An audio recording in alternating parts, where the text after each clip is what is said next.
I think we're recording. Hello, everybody. How are we doing?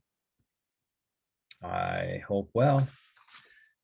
Uh, you ready for another wild week of world civilization? I hope so.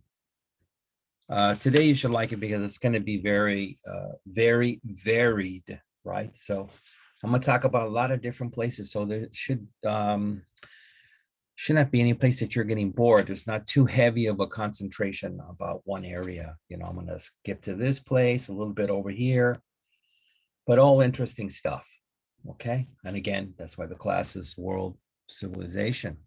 Okay. And this class is scheduled, as I look at my trusty calendar here.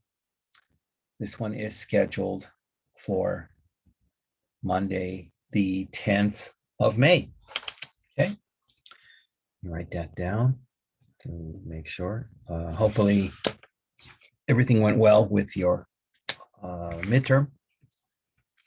Pretty lengthy, but 90-something% of the questions you already knew, but I can't give you all the same questions. So I have to throw in a couple easy ones that I hope that you paid attention and read to. So if you did, you'd probably get 100%.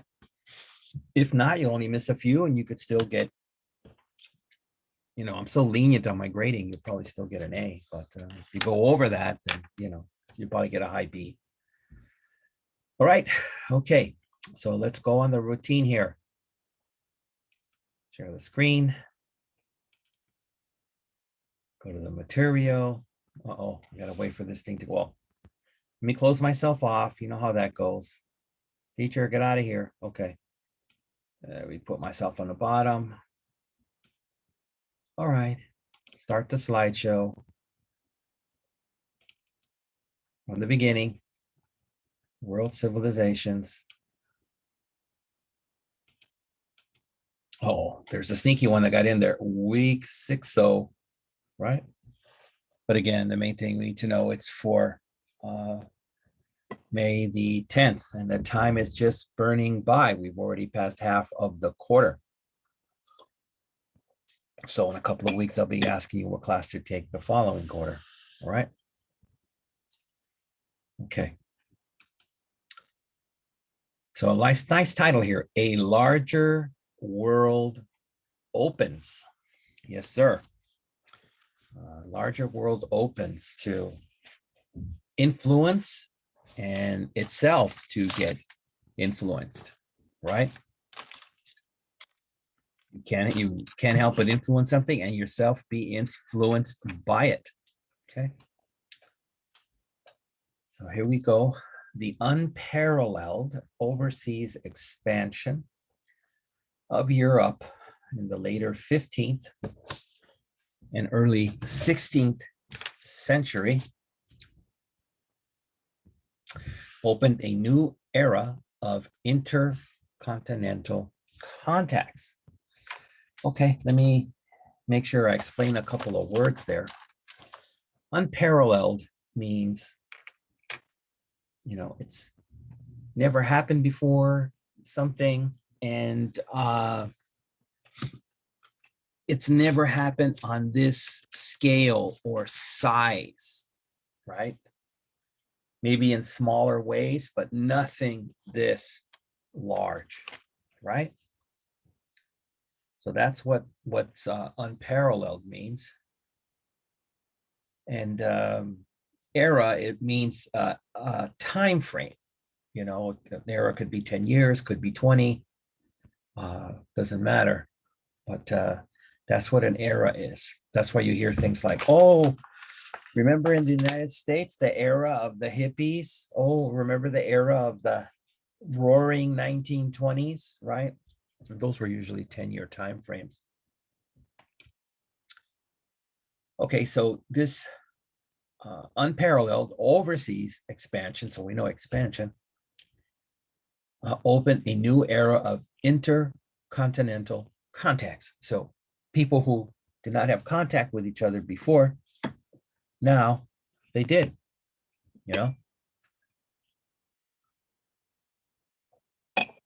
And That's very important because ideas, products, services are going to spread. Okay, so you see here, what were the motives or what were the reasons? What were the inspired reasons for the rapid, which means very quickly, series of adventuresome voyages? So why suddenly that, hey, we gotta do this adventure and get out there? You know, voyages are usually, is a term usually for ships, not cars. Okay, so why were people suddenly sailing the seas? And still at that time, people still thought the world was flat. So it was very scary. You know, people didn't know how far the ocean went, and they were always told, you go too far, you're going to fall off of the earth and die. So, but something had to inspire them to do these crazy journeys, right? So here are some reasons. They ranged from Christian missionary impulses. So we know impulse is a strong inner desire. I've had many impulses, not to be a Christian missionary, but to have a donut. So late at night, so I'll go out late at night and go have a donut. So you got to watch those impulses. And these impulses to the common desire to get rich. So some of this was also seen like, hey, if we're brave, we can travel far and make contact with countries that we've never met before and peoples. Maybe we can get rich with international trade. So backed, which means supported to varying degrees by their royal governments, Portuguese, Spanish, Dutch, French, and English seafarers opened the world to European commerce, settlement, which means people living in these foreign areas, and eventual dominion, which means a lot of times not only that their people live in these foreign lands, but then they started being taken over and governed or dominioned by whichever European power was there at the time. Through the Columbian Exchange, initiated in 1492, the New World, which that's what they called anything outside the scope of Europe, at least in the Americas, whether that's northern or southern. The New World entered European consciousness and was radically, which means severely, changed and permanently changed by European settlers or the people who lived there. In most of the world, however, the presence of a relative handful of foreigners in coastal factories, this is a term I'll explain later in which country it applies to, so you remember it. These were as trading stations were called, these factories, or as occasional traders meant little change to traditional activities and attitudes, which means people just came and wanted to trade, and basically when they got what they wanted, they left. They didn't really want to settle there or bring a religion to people or, you know, try to govern them. Not until the later 18th century was the European presence a threat to the continuation of a custom African, Asian, and Polynesian lifestyle. So what that means is initially it was just really majoritively about trade. But later, people started changing their minds, and the government, I guess, and said, hey, maybe we should start trying to govern these people, right? And then that means if they do, now you're changing, let's say, an area in Africa that's always been governed by African people and African laws, or a country in Asia, right? So, yeah, things change. Maritime exploration in the 1400s.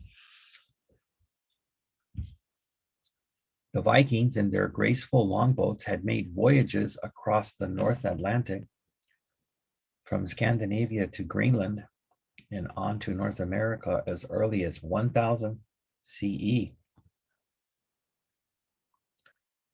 But the northern voyages were too risky to serve as the channel for permanent European expansion. And Scandinavia's population base was too small. 400 years later, major advances in technology had transformed maritime commerce. The import of new sail rigging, the magnetic compass, is very important for navigation, and the astrolabe, an instrument used to determine the altitude of the sun. Oh, got scared. From Asia, a new hull design, which means an actual new ship design, right? And systematic navigational. So I'll have to stop there because that brings me down to the bottom. And for Wani and Li Xuan, that brings me down to the bottom of 304, ladies, because I know you love to know each and every page.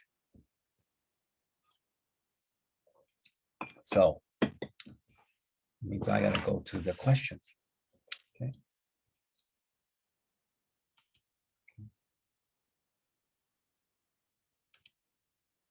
Means I got to go to that whiteboard. Give me a pencil. Okay, my first question.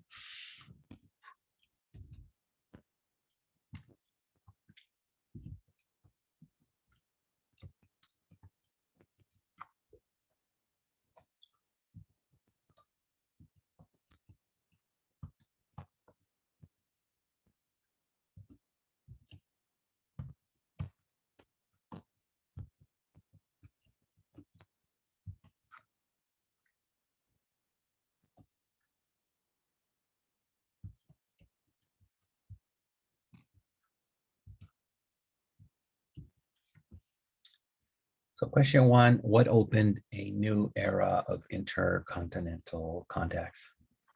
This page is not long, so that should be easy for you to find the answer. It's a big one. Let me see about stretching here.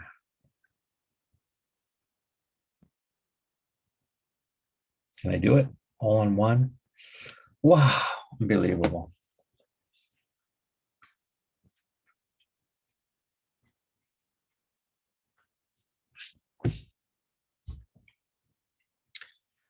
Okay, number two on this page.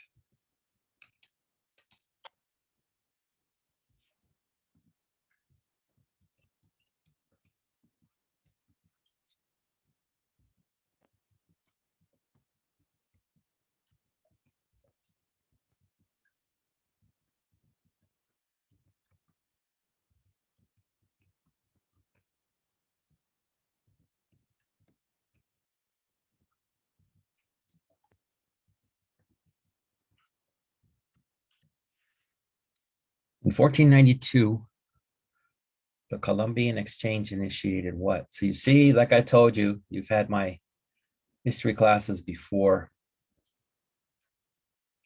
I don't try to confuse students with a lot of dates. I mean, you know, American students hate that. What happened in 1776? What happened in 1492? What happened in 1914? 1864? So here I'm supplying the date for you, and that should make it very easy for you to find the answer, okay? So let me give you a few minutes on that.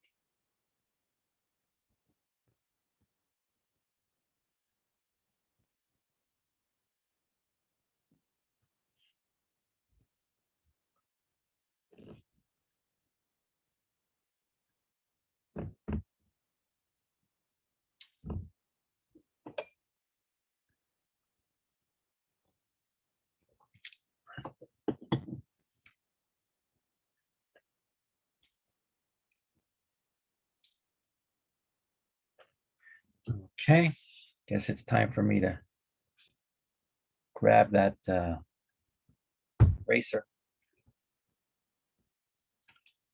So repeating for your benefit, one, what opened a new era of intercontinental contacts. So hopefully Pamela does not say, oh, that's when they opened the Jollibee in Cape Town. No, it's not what I'm looking for. Two, in 1492, the Columbian Exchange initiated, which means started, what? Okay, and please don't say, oh, it started rave parties. No. Okay, we're doing world history here. All right, back to the dealio. Okay, back to the juicy material. So we stopped here in the bottom, systematic, navigational, and again for Wani and Nia, 304. On to the next page.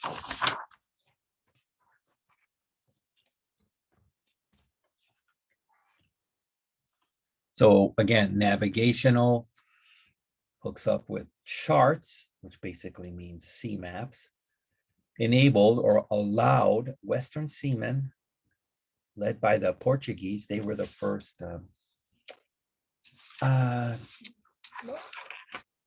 group to get worldwide fame as great seamen or seafarers. So to conquer the world's oceans, remember again, that's what they wanted to do. They wanted to find out, is the world really flat? Will we die and fall off the edge, like falling over a waterfall? Firearms, it means guns of all sizes, backed up their claims to dominion over their newly discovered territories. So what that means is most of the people, or probably all of the people that they dealt with, they didn't have guns. They had arrows, spears, swords. So when you come in with guns, and I'm guessing they're talking about cannons also, and the ships had cannons on them, you could basically destroy a village before your soldiers even get onto the beach, then you have superior firepower. And if you want to dominate, then it's a lot possible, it's made pretty possible for you to do that. By the end of the 15th century, the map of the Eastern Hemisphere was gradually becoming familiar to Europeans. So the more that they traveled, the farther they went, the map started getting to be familiar. Knowledge of the high cultures of Asia was current by the early 1400s.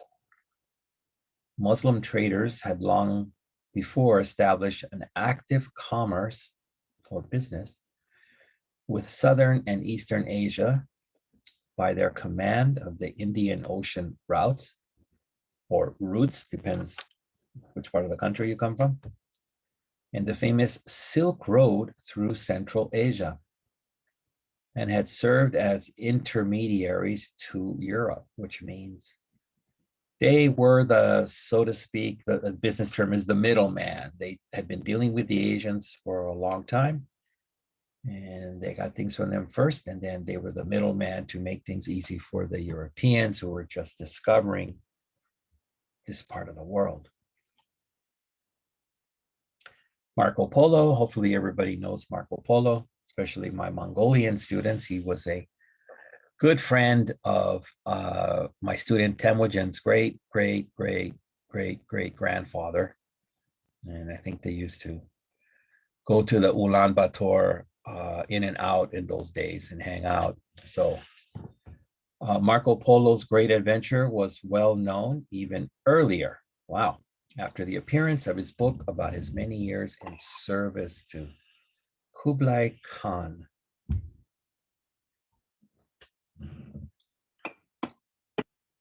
Most of Europe's luxury imports had long come from Africa, China, and India. Well, the Spice Islands, which is a term we don't use anymore, as they were called by Europeans, of Southeast Asia. So countries in Southeast Asia were a collective known as the Spice Islands.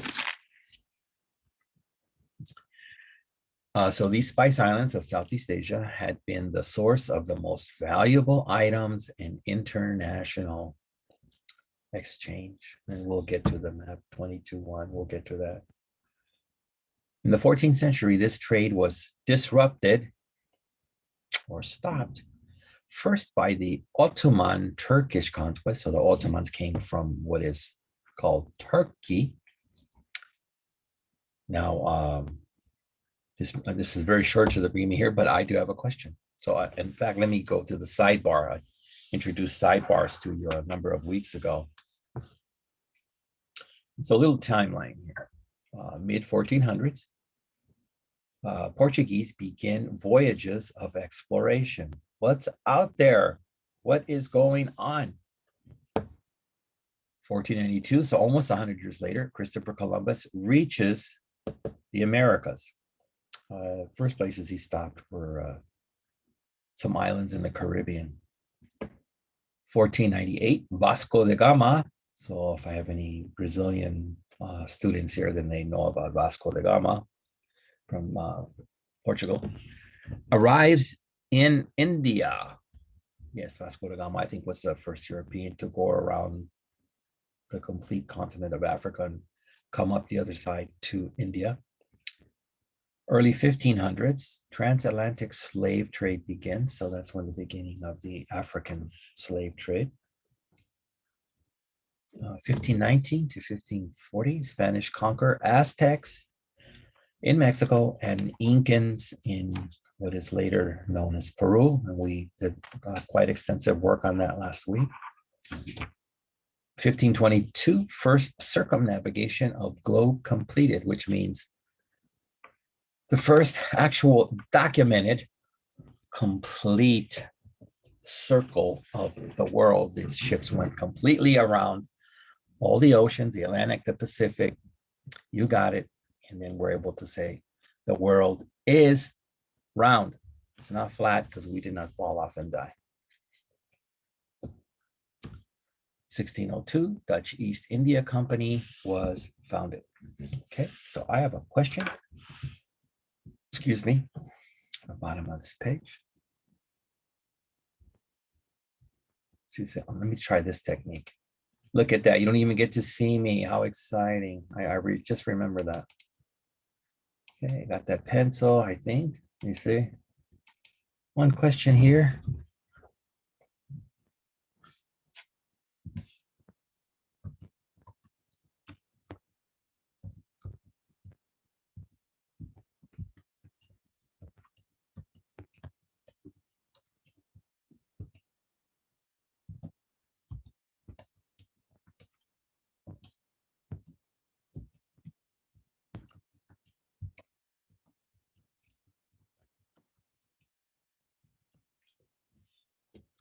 Okay, this looks pretty nice. I don't even know if I'm going to try to stretch this one out. It looks pretty nice, like a two-liner there.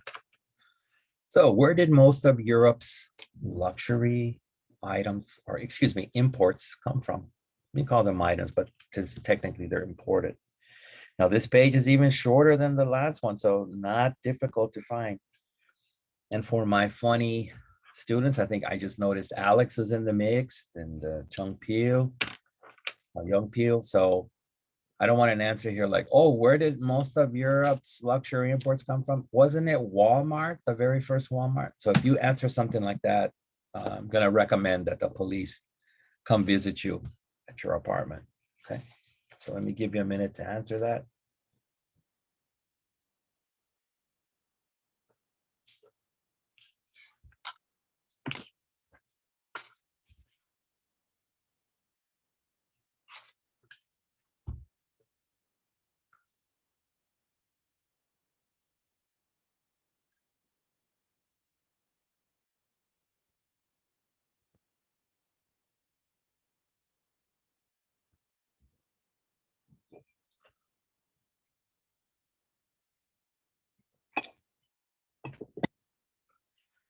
Okie dokie.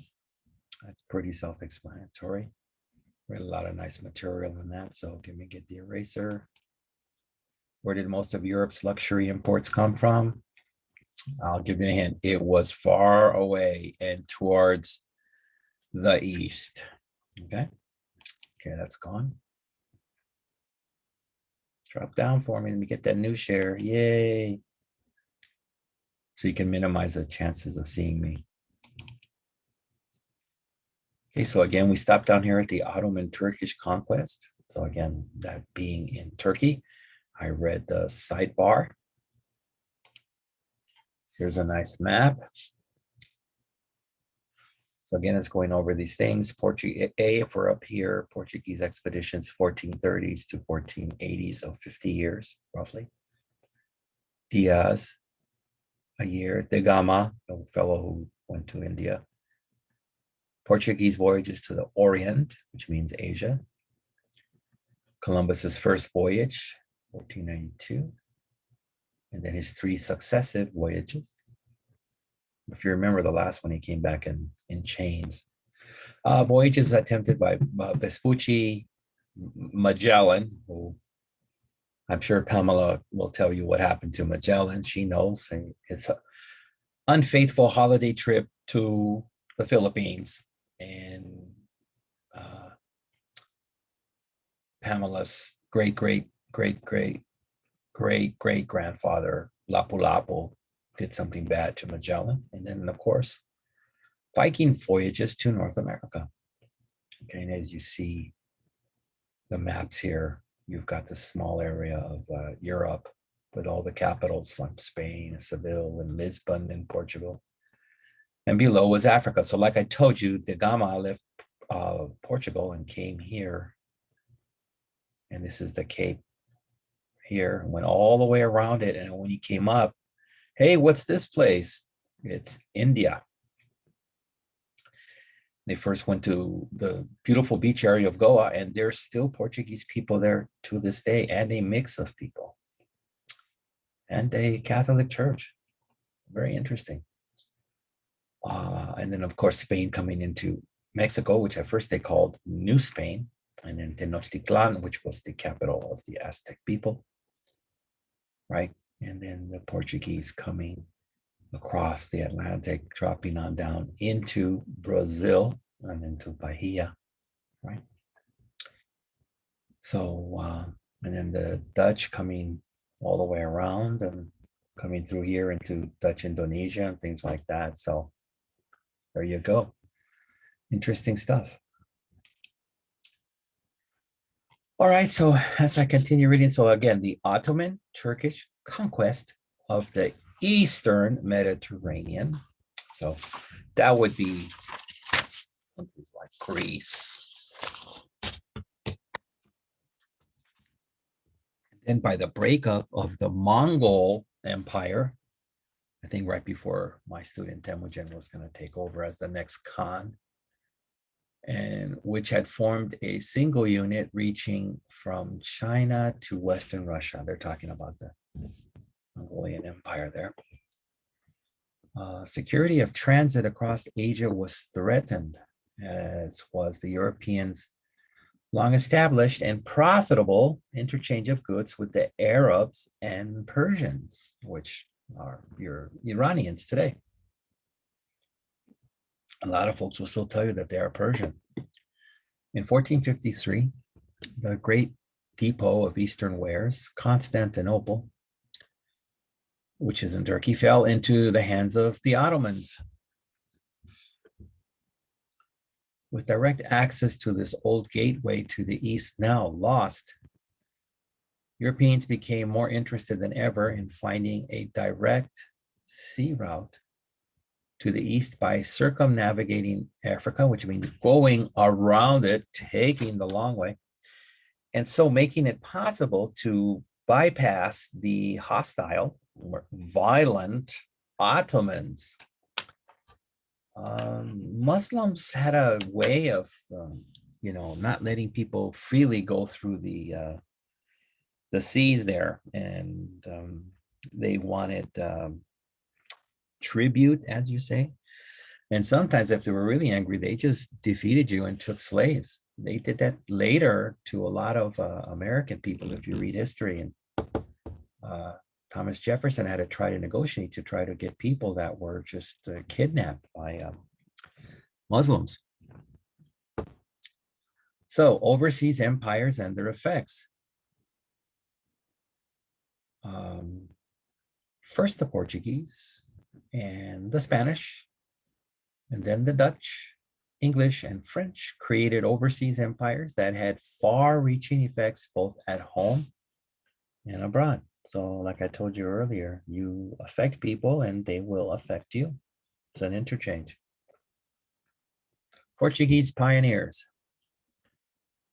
In the middle of the 1400s, and under the guidance of the visionary Prince Henry the Navigator, 1394 to 1460, tiny and impoverished, which means very poor, Portugal sponsored a series of exploratory voyages down the west coast of Africa and out into the ocean as far as the Azores, which you're going to need to have a map to see where that is, about 1/3 the distance to the Caribbean, in a search of African gold and pepper. If you didn't know it already, most European food for centuries was pretty bland, which means food with not a lot of flavor. So once the Europeans discovered, and again, the term Spice Islands, but from Southeast Asia and the Silk Road, that people put all kinds of spices and turmeric to make their food taste good, then they became crazy about these spices or condiments, as we say. In 1488, the Portuguese captain Bartolomeo Diaz made a crucial advance by successfully rounding the Cape of Good Hope. I'm also told that that area, to round it, it's not just a thing of being able to be strong and go the huge distance, but I've heard that the water is very rough down there too. And with those old ships, so he succeeded, the first European to successfully round the Cape of Good Hope. Some years later, Vasco de Gama sailed across the Indian Ocean to the west coast of India. For a closer look at de Gama's exploits, see science and technology, but this isn't about Vasco. This is about all the different countries. Trying to follow a new route around the southern tip of Africa that took him far to the west. Pedro Alvarez Cabral got blown all the way, which means sea winds just blew his little ship. He had no power against him, across the Atlantic. And where did he wind up? In what is present-day Brazil, which he promptly claimed for Portugal. And if you didn't know, the Spanish were actually there first. Makes sense, right? Because they took over from Mexico down to Central America, and then even farther down to Argentina, which is the end of that continent. But when they were in Brazil, they felt it was just too much jungle and didn't have any interest in it. But the Portuguese said, hey, this is a good place. By 1510, Portuguese flags were flying over Goa in India, which I mentioned before, and Macau on the east coast of China, which is, across from Hong Kong. So my Cantonese friends will know about that very well. In 1511, the extraordinary Admiral Alfonso de Albuquerque seized or took over the great port depot of Malacca. And Malacca, I've also been there too. Beautiful area, beautiful. That's in Malaysia, right? Malaysia. So yes, I've been to a few places in the world as I've traveled my lonely but adventurous life to wind up teaching at East. Okay, so that brings me to the bottom of 306, which means I might have another question. Should I have two? Should I be kind? Let's see. Okay, I'll be kind. I only have one, but it's a list. So you're going to have to make a list here. Question 4. So it's not just a simple one-shot answer.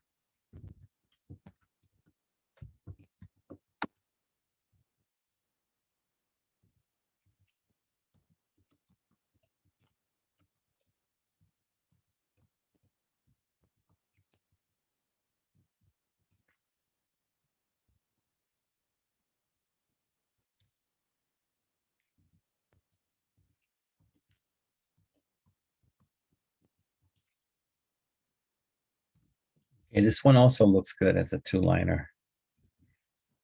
List the order of European empires from first to last.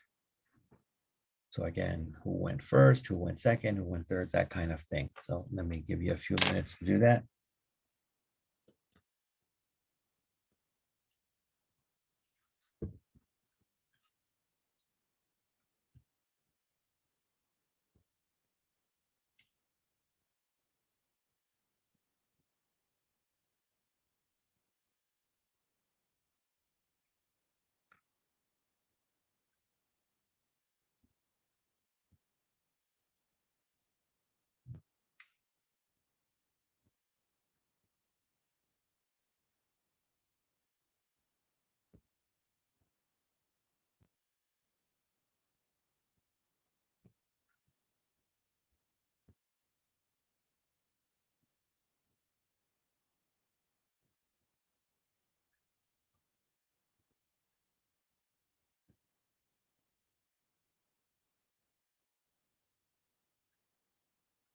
Okay, you think you got that list? I hope so. Okay, so let me grab the eraser. And again, repeating, list the order of European empires from the first European empire that went out there on this long voyage, and list them on from the second, third, and the last. Okay. All right. Back to the material. So we stop down here with Alfonso da Albuquerque sees the great port of Malacca at the, so that's at the bottom of 306, Wani. So we're going to proceed to 307. Okay, it's to the tip of the Malay, which is short for Malaysian Peninsula. The capital, okay, of their Indian Ocean Empire in Goa, the Portuguese became the controllers of most of the most profitable sea trade in the world. This was the Portuguese.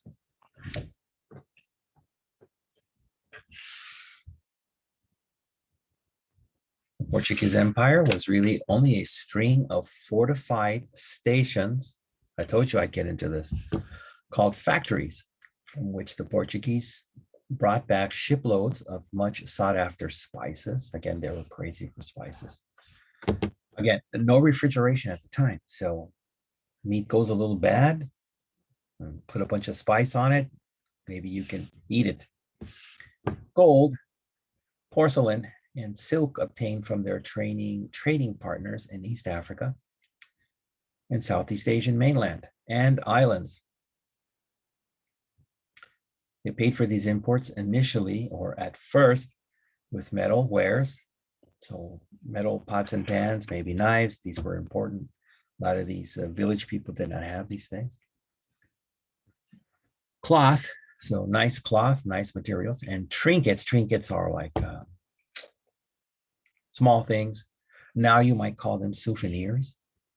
And later with firearms, so they used firearms that are like, hey, you guys only have spears and arrows and knives. How about a gun? How about a rifle? So they started trading those later as time went by. And of course, alcohol. It seems, unfortunately, everybody has a taste for alcohol. They did this also in the United States with the native people. You ever tried whiskey? And people, oh, hey. The Lisbon, which is the capital of Portugal, government was the initiator or starter and main beneficiary of this trade. Because Portugal's small upper and middle classes were unable to pay sufficiently to outfit ships for the expeditions. So these groups of people were not able to pay enough, so they could not get everything of the profits. So the government had to step in there and do that stuff.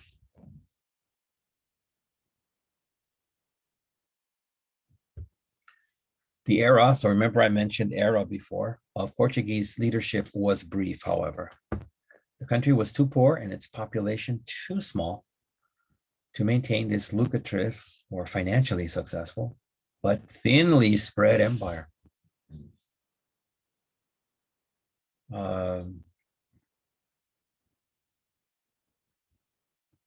So by the late 1500s, the aggressively expanding Dutch merchants had already forced Portugal out of some of its overseas stations. You guys are too small, don't have enough money, don't have enough people. Previously independent Portugal was incorporated or brought into Catholic Spain in 1580. So they said, hey, you kind of belong to us now. Again, poverty, small population. And this gave the Dutch and the English Protestants an excuse to attack the Portuguese everywhere. So this is a theme all over the world. Why do you get bullies? They always attack the weak and the small. So everybody does this all over the world, unfortunately. They can't stop themselves and run opportunity. It's very sad.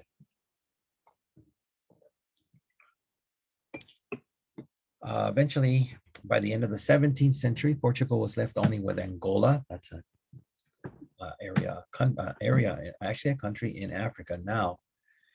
So they were a colony at that time. In the Congo Kingdom in West Africa, plus Mozambique, Macau. Yes, the Portuguese had Macau right across from Hong Kong. Goa, remember that's in India. Brazil, and a few additional enclaves or areas scattered trading posts around the Indian Ocean rim. How did a relative handful of European intruders establish themselves as regionally dominant authorities in these distant corners of the globe? In the Indian Ocean and Southeast Asia, the patterns established by the Portuguese were followed by all of their successors. So that might tell you on the question who went first. The European outreach was seaborne, and control of the sea was a crucial element. Local populations that tried to resist quickly learned that it was not profitable to confront the European ships with arms because the Europeans would generally win. So again, if you have a European ship in your bay, let's say like, we'll make it till now, like a Marina del Rey, and all you can do is throw spears, and they're sitting back with, I don't know, 10, 15 cannons on their ship, and the cannonballs come in and destroy all the shops and your homes in Marina del Rey. Why are you going to fight? You're going to lose. Seeing as it says here, their naval cannon, more advanced methods of rigging, more maneuverable hulls, better battle discipline, and higher levels of training assured them of success in almost all engagements, or meaning fights. The intruders avoided land warfare unless and until mastery of the surrounding seas was assured. And in that case, land warfare was really necessary. So again, like I told you, if you can just destroy the city with cannonballs, then why do you have to send your soldiers out there, even if they have guns? So imagine they've killed a lot of the local soldiers, they destroyed the city. So when they send their guys in and the last warriors are there to defend, they're met with rifles and bullets and shot before they can get close. After an initial display of martial strength, the newcomers were usually content to deal with through established local leaders in securing the spices, cotton cloth, silk, and other luxuries they sought. In the normal course of events, the Europeans made treaties, which are like contracts, written contracts, with paramount regional rulers that assured them a secure place in the export market. So they make these contracts and it says, see, we talked to your local chief, king, or was ever in charge, and he said, it's cool that we come down here and exchange whatever goods we want and buy spices, cotton, silk, and other luxuries. The kind of partnership thus evolved between the local chieftains and the new arrivals, in which both had sufficient reasons to maintain the status quo against those who might challenge it. So this is another technique to where you're not using force or violence here. What you're doing is making people dependent on the products that you have. And that's something that's really, really hard to defeat, right? So even on a basic level where we talked about earlier, like metal goods, right? And I'm making it really basic here. You live in a forest and you've never seen metal pots and pans. Now, all of a sudden, your cooking method is very, very easy to do, right? And then they also bring other things made of metal. Like if you're living in the forest and let's say you're making your spear from, you have to sharpen stones, and stones have a tendency to break. And you're also using these stones to cut your food and build your hut from whatever material you have, like a bamboo or whatever, you know, and then you start getting these really tough metal knives that don't break and make your life easier. It's really, really hard to go back, and most people can't do it. I mean, I'll give you an example now. You know, when I was in high school and college, there was no cell phones, right?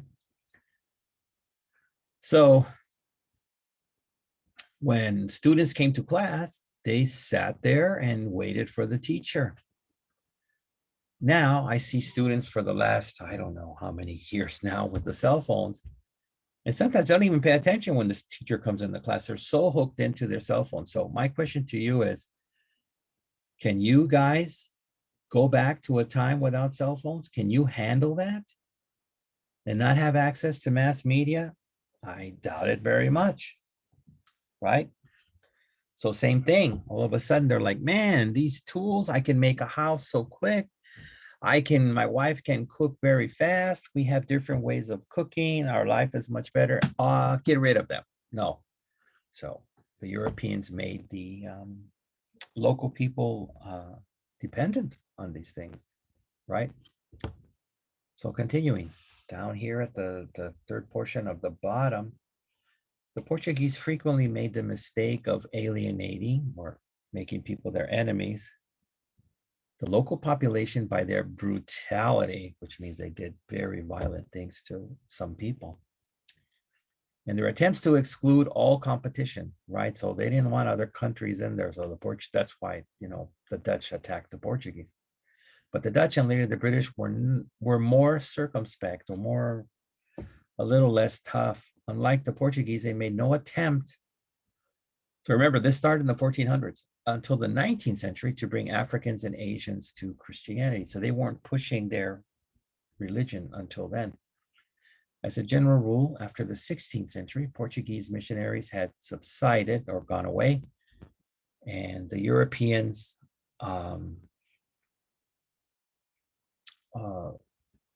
interfered little with existing laws, right? Religion. Okay, so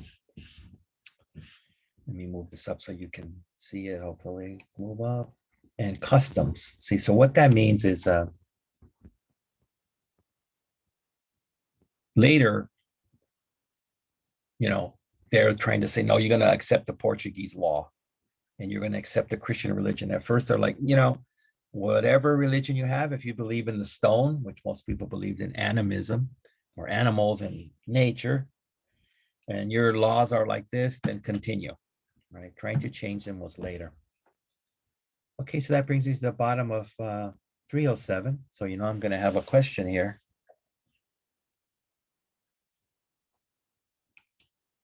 Okay, back to the whiteboard. Isn't that nice? You don't get to see me at all now. Yay. But I miss you guys. Okay, question. Oh, pencil. Okay, before Temujin gets the pencil. 5.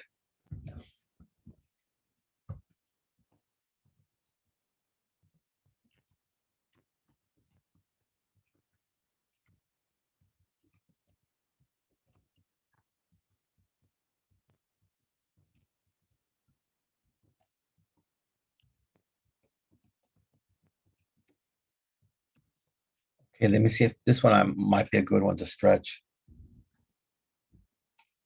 Oops, come on, stretchy poo. Let's do it. Can I do it one more? Yes. So the Portuguese Empire was really only what? That's that small term that I've used twice. So let me give you a minute to put that up there. That's an easy one.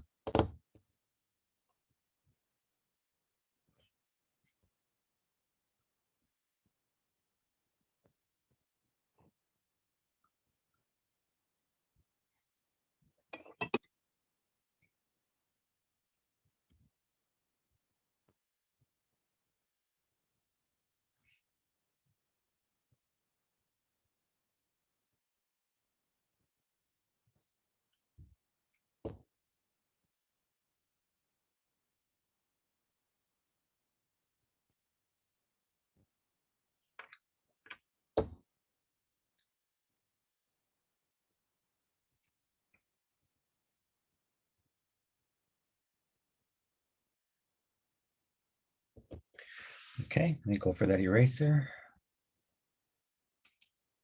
Right, again, repeating, the Portuguese Empire was really only what? All right. Back to the material. So again, we started down here, existing religion, laws, religions, and it says customs. All right. And unless they felt compelled to do so to gain commercial ends, which means unless they felt that they really needed extra money. Such interference was rare in both Asia and Africa. There, the European goal was to derive or take the maximum profit from trade, and they avoided anything that would threaten the smooth execution of trade. So business was the utmost at that time. They didn't want to do other things and try to conquer people and stuff. The free flow of money, which in commerce was the goal. The Spanish and Portuguese empires in the Americas was a different proposition, however. So if you remember when the Spanish came to Aztec Mexico and the Incans in Peru, what happened? So the Spanish Empire in the Americas, by the dawn of the 16th century, a newly unified Spanish kingdom was closely behind, and in some areas competing with Portugal. So sidebar photo here, or actually painting. A Portuguese galleon, which means a galleon is a number of ships. And what kind of vessel did the early explorers set sail? In these kind of wooden ships with thin sails. Such ships as these opened the trade routes to the east and to Brazil and the Caribbean for the Lisbon government, again, the capital of Portugal, in the 16th and 17th centuries. Later on, 2 or 3 rows of cannons gave them heavy firepower. So again, rows. So I don't know if, let's say, 10 can go across. Now, if you have 3 rows, that's 30, right? That's a lot to overpower the mainland. Okay, so let me continue and move on to 308. Yeah, so in this race for a world empire, top left up here, a larger domestic resource base and extraordinary finds of precious metals enabled or allowed Spain to achieve more permanent success than its neighbor. Why? Because they found precious metals, gold and silver, and that can make people greedy. The Italian visionary Christopher Columbus was able to persuade King Ferdinand and Queen Isabella of Spain to support his dream of a shortcut to the Indies by heading west over the Atlantic Ocean, which he thought was only a few hundred miles wide. The first of Columbus' Spanish-financed voyages resulted in his discovery of the American continents. He made 3 more voyages before his death and was still convinced that China just lay over the horizon of the Caribbean Sea. So he thought if he could go farther, he'd hit China. Boy, was he wrong. Not too smart in that area, right? Going the wrong direction. By then, the Spanish crown, or king and queen, had engaged a series of other voyagers, including Amerigo Vespucci, who eventually gave his name to the New World that Columbus and others were exploring. In 1519 through 1521, the formidable Hernán Cortés, who was a Spaniard, conquered the Aztec Empire in Mexico. Soon, Spanish explorers had penetrated north into what is now Florida. So again, that means going up, folks, up towards what is now the United States. So now Florida, California, and Arizona. Spanish were jumping through there. By the 1540s, Spain controlled most of northern South America, as well as all of Central America, El Salvador, Guatemala, Honduras, Nicaragua, the larger Caribbean islands, and the south, in the southwest of what is now the United States, Arizona, New Mexico, Texas, California. Perhaps the greatest of these ventures was the fantastic voyage of Ferdinand Magellan. So here we get with Pamela. Starting from Spain in 1519, his ships were the first to circumnavigate the world, which means go completely around the world and show that, yes, the world was not flat. A few survivors, not including the unlucky Magellan. Like I said, he did not survive the Philippines. I think it was Mactan Island. Have I been there too? That's a secret. And he met a fellow related to Pamela, Mr. Lapu-Lapu.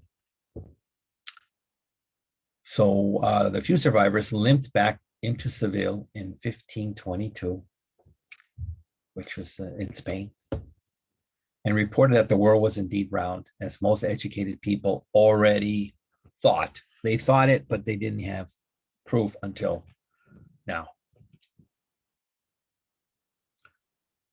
Like the Portuguese, the Spaniards' motives for exploration was mixed between a desire to convert non-Christians to the Roman Catholic Church. So we wanted to make people Christians, no more believing in animals or mountains or rivers or stones, and thus gain a strong advantage against the burgeoning, which means rapidly growing, Protestants,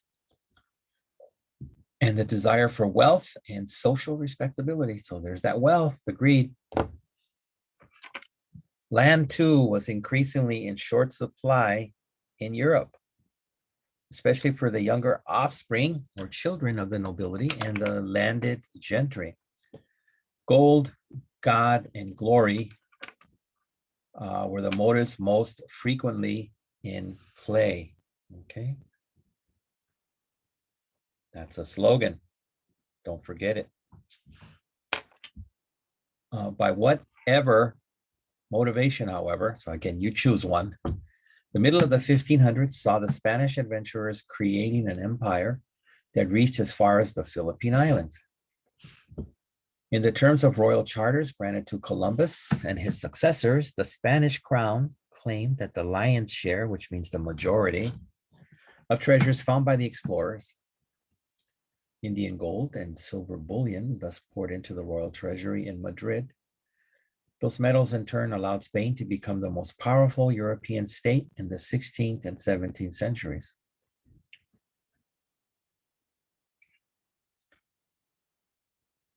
Unlike the Portuguese, the Spanish frequently came to stay at their overseas posts. So they didn't leave like initially the British and the Dutch, they just said, we're going to take over. Whereas the Portuguese were primarily interested in quick profits from the trade and luxury items from the East.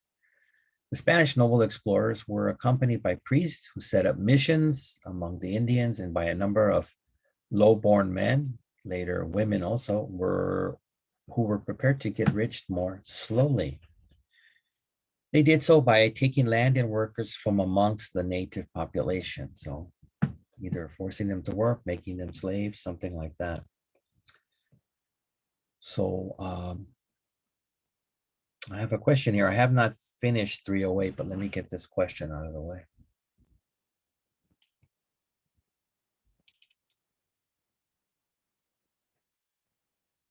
So this is going to be pencil.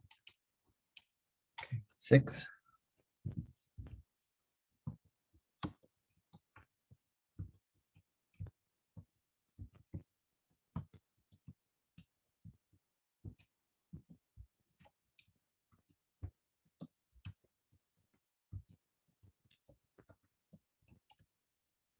So I just talked about this, so you should be able to answer this quickly. So let me give you a minute there. Stretching, what were the Spanish motives for explanation? There's a couple. List them, please.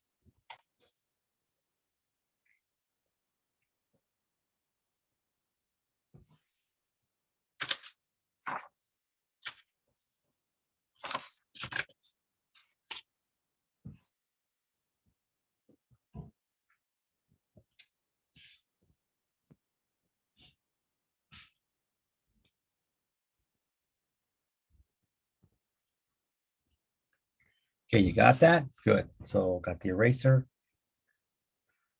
Repeating, what were the Spanish motives for explanation? Again, don't say they wanted to make Taco Bells in the New World, so that's why they went to these places, because there weren't any Taco Bells or Del Tacos, I think. Don't say that. Okay. Back to the material. So we're down here at the bottom, native population. And actually,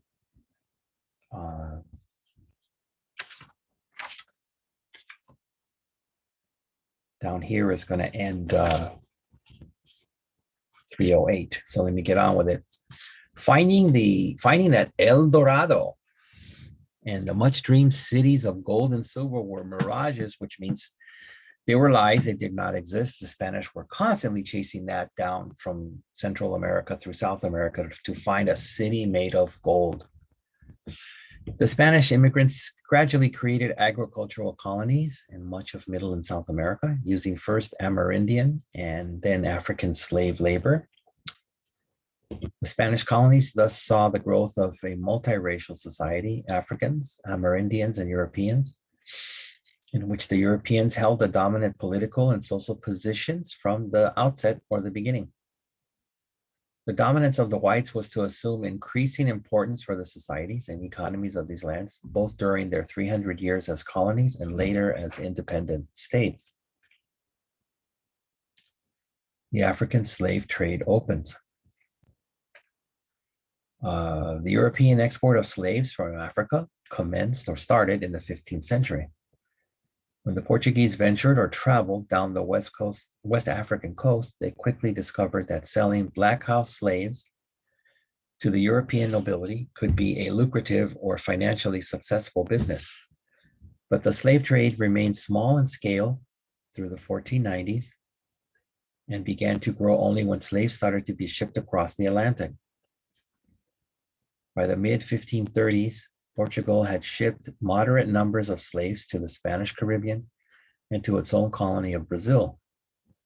And the transatlantic trade remained almost a Portuguese monopoly, which means they controlled all, until into the next century. At that time, Dutch, French, and then English traders moved into the business and dominated it throughout its great expansion in the 18th century until its gradual abolition or termination, canceling of it, destroying it, outlawing it. Few European women traveled to the Americas in the early years of colonization, so the Spaniards often married Amerindian or African women or kept them as concubines, which means I don't know, kind of professional lovers that would never marry a concubine. As a result, mestizos, or mixed people, the offspring of Amerindians and whites, and mulattoes, the children of Africans and whites, soon outnumbered Caucasians in many colonies. The same thing happened in Portuguese Brazil, where over time, a huge number of African slaves were imported to till or tend the sugarcane fields that provided that colony with its chief export. Here, the populace was commonly the offspring of Portuguese and African unions rather than the Spanish-Indian mixture found to the north, like in Mexico. Dutch and English merchant adventurers. Holland, when Portugal's grip on its Indian Ocean trade began to falter or weaken, the Dutch Protestant merchants combined a fine eye for profit with religious zeal to fill the vacuum. In the late 16th century, the Netherlands gained independence from Spain. Controlling their own affairs after that, the bourgeois ship owners and merchants of the Dutch and Flemish towns quickly moved into the forefront of the race by trade. By opening of the 17th century, Amsterdam and Antwerp were the major destinations of Far Eastern shippers, and Lisbon had fallen into a secondary position. Wow. We were overtaken. Okay. We're going to skip 309, girls. So I'm just letting you know. We're jumping over 309. And now we're on 310. Okay. Now we're on 310. I'm going to read a little bit and then pop into a question. Okay.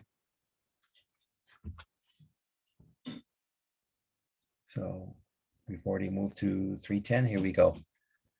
Dutch interest in the Eastern seas was straightforward and hard-edged. Okay. They wanted to accumulate wealth by creating a monopoly of demand, buying shiploads of Southeast Asian luxury goods at low prices and selling the goods at high prices in Europe. Many of the Asian suppliers were Muslims, and their relationship with the Catholic Portuguese had been strained or hostile or violent.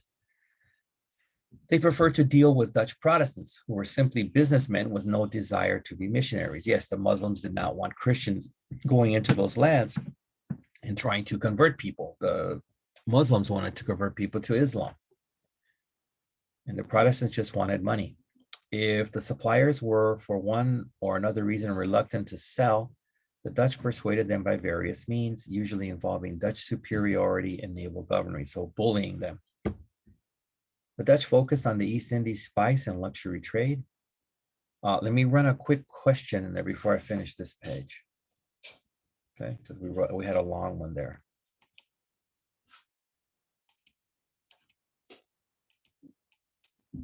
Get the pencil. This is question 7.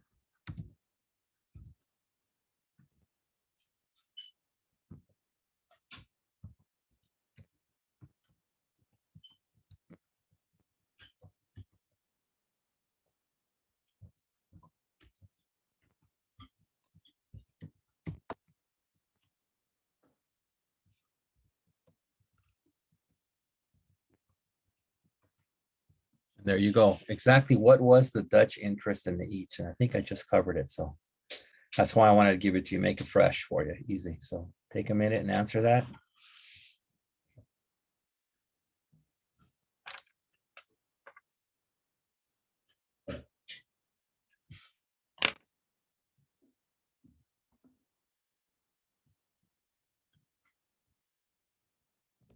Nice and fresh, correct?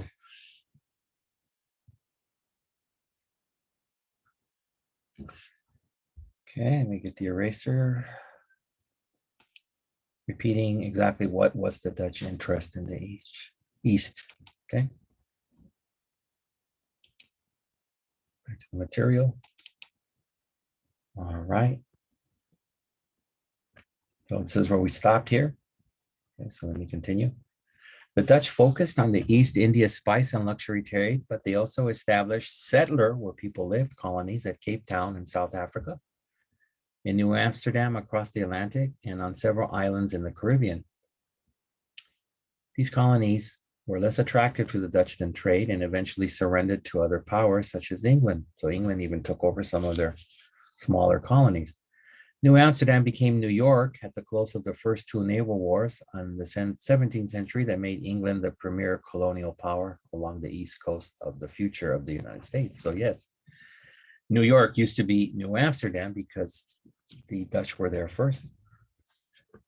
How did such a small nation, Holland did not possess more than 2.5 million people at this juncture or time,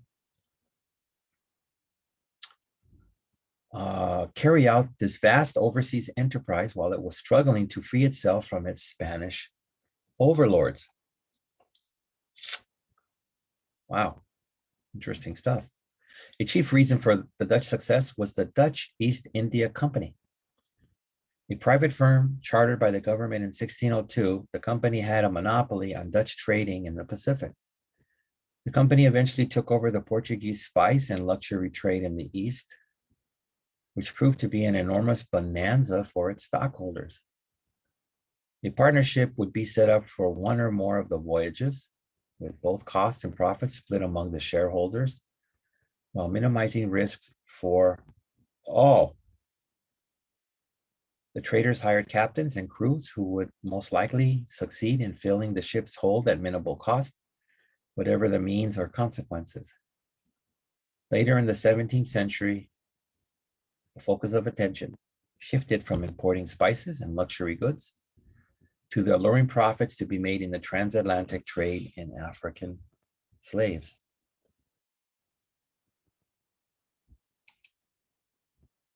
Okay, now we have a picture here of a slave ship.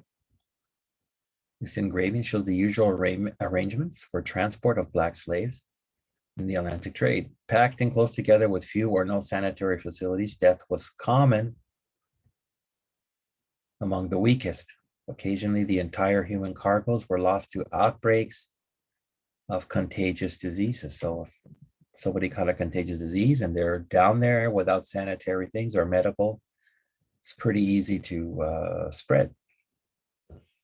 So now we're going to get into England, and we're still on 310, ladies. The English colonial venture was slow in getting started.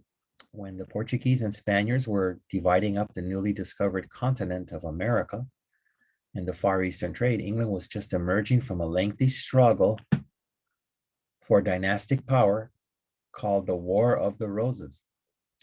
Starting in the 1530s, the country was then preoccupied for a generation with the split from Rome under Henry VIII and its consequences. Then came the disappointing failure of Sir Walter Raleigh's lost colony on the Carolina coast in the 1580s and a war with Spain.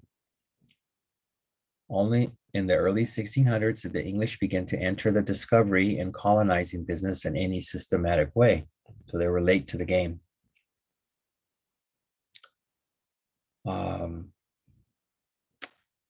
Like the Dutch, the English efforts were organized by private parties or groups and were not under the direction of the royal government. The London East India Company, often called the British East India Company, founded in 1600, is a good example. Similar to its Dutch counterpart, it was a private enterprise with wide political as well as commercial powers in dealing with foreigners and with its own military resources. Okay, so time for me to ask a question again. I have to put England in the mix. So, it's question 8.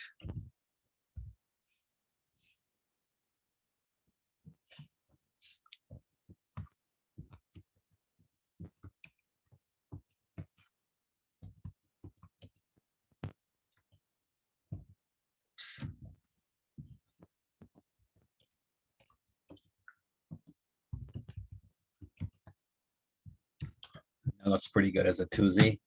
Where were England's colonies located? So just give me the location. What were the names of these places? That's all I'm looking for. Okay. Go ahead.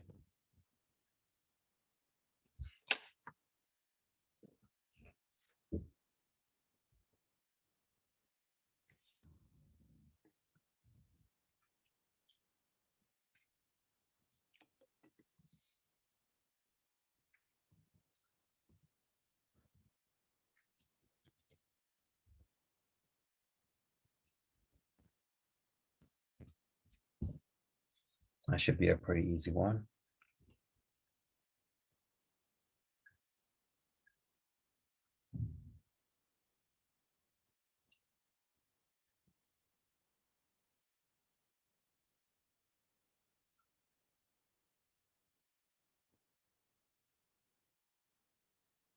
Okay, grab the eraser.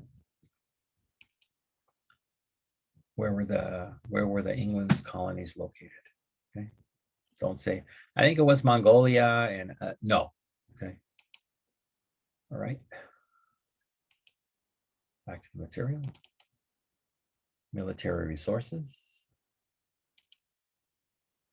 Okay. We're towards the bottom of 310. After two victorious wars against the Dutch in the 1650s and 1660s, the English were the world's leading naval power. The East Asian colonial trade was not important to them, however, and they soon gave up their attempts to penetrate the Dutch monopoly in the East Indian luxuries, choosing to concentrate on India. The only important English station in Southeast Asia was the great fortress port of Singapore, which was not acquired until the 19th century, really late in the game. English colonies in the 17th century were concentrated in North America and the Caribbean, and an odd mixture they were. The northern colonies were filled with Protestant dissidents, people who went against the Catholic faith, who could not abide the Anglican Church regime, Puritans, Congregationalists, and Quakers. Maryland was a refuge for persecuted Catholics. Virginia and Carolinas began as a real estate speculations. They were essentially get-rich-quick schemes devised by nobles or wealthy commoners who thought they could sell off their American holdings to the individual settlers at a fat profit. Georgia began as a noble experiment by a group of philanthropists who sought to give convicts, or people that escaped jail, a second chance. Elsewhere, English were less inclined, okay, to settle new lands and to make their fortunes pirating Spanish galleons or ships, or competing with the Dutch in the slave trade. What the Dutch had taken from the Portuguese, the English seized or took in part from the Dutch. This was equally true in the New World, where the English and French superseded the Dutch challenge to Portuguese and Spanish hegemony or control in the Caribbean in the 18th century. And let me let you know something. This is our last part, the last country that was involved in this. Yay, and I'll keep it brief. France. France, the colonial empire of France, parallels, or you can compare it to that of England. While they were relatively late also in entering the race, the French sought overseas possessions and or trade factories throughout the world to support their prospering domestic economy. From Canada as early as 1608, yes, they were in there in Canada, the French side, to the west coast of Africa as early as 1639, and India in the early 18th century. The servants of the Bourbon kings contested both their Catholic co-religionists, Portugal and Spain, so other Catholic countries, since France also was Catholic, and their Protestant rivals, Holland and Britain, for mercantile or business advantage and the extension of royal powers. Thus, the French too reflected the 17th century trend of allowing state policies to be dictated more by secular or non-religious interests than by religious adherences. Okay, so I have a question for France. All right. Get that pencil. And this is our last question of the day.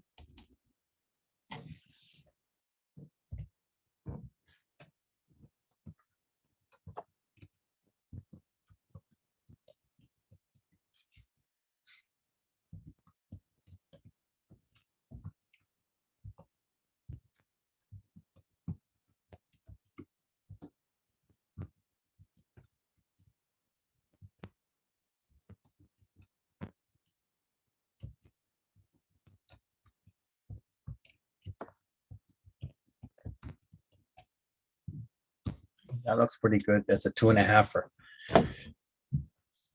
The colonial empire of France parallels that of which other country? So just give me the country and we're done for the day. We're done for week,